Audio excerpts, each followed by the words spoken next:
Ce musée est entièrement dédié à l'art et l'artisanat des combattants de la Grande Guerre, c'est-à-dire ces objets qu'ils ont fabriqués pour tuer le temps et qui sont ici aujourd'hui réunis pour lutter contre l'oubli et ne pas oublier les sacrifices de ces soldats qui ont consacré pour la plupart leur jeunesse, et 1 400 000 y sont restés, ne sont jamais revenus. Ils passaient quelques jours en première ligne. Alors à cet endroit-là, ce n'est pas l'endroit où ils faisaient le plus d'objets, bien sûr, puisqu'ils avaient autre chose à faire, ils faisaient la guerre.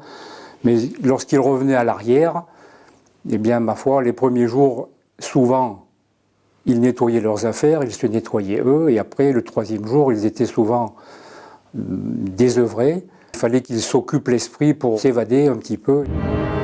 Cet artisanat, il a surtout été un antidote au désespoir.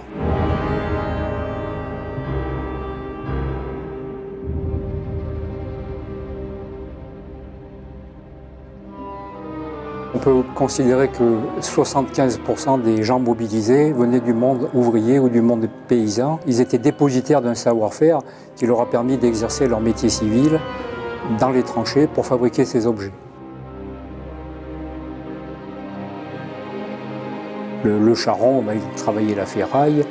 Le dinandier, il avait une quantité de cuivre incroyable. Après une bataille, il y avait un monceau de douille de 75 qui était utilisé pour fabriquer des objets.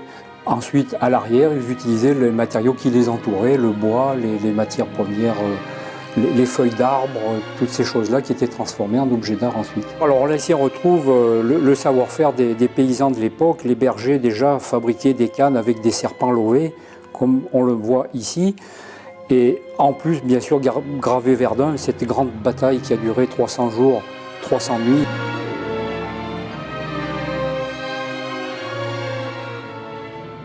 Alors les soldats ont fabriqué de multiples objets. Par exemple ici ces briquets, on considère que ce sont les premiers objets qu'ils ont fabriqués, puisque les allumettes étant devenues très très humides, le briquet était important pour fumer. Au départ de la guerre, bien sûr, beaucoup de soldats fument, mais bien d'autres vont se mettre à fumer parce qu'il y a une odeur de cadavre épouvantable sur les champs de bataille, et la fumée va un petit peu atténuer cette odeur qui était vraiment insupportable.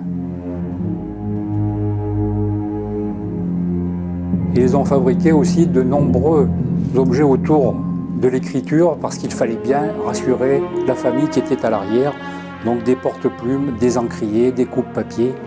Malgré le peu de matériel qu'ils utilisaient, ils avaient souvent un couteau et une petite lime, et on s'aperçoit ici qu'ils arrivaient à faire des objets très fins et qui soudaient souvent avec un simple brasero avec du charbon de bois. Pour souder l'étain qu'ils récupéraient soit dans les boîtes de conserve, soit dans certaines boîtes de munitions avec lesquelles elles étaient scellées. Je crois qu'il ne faut pas oublier que derrière chaque objet, il y a des hommes qui ont souffert. Et ce qui est important, c'est effectivement de ne pas les oublier. Donc il y a toujours une émotion particulière chaque fois que je découvre un objet.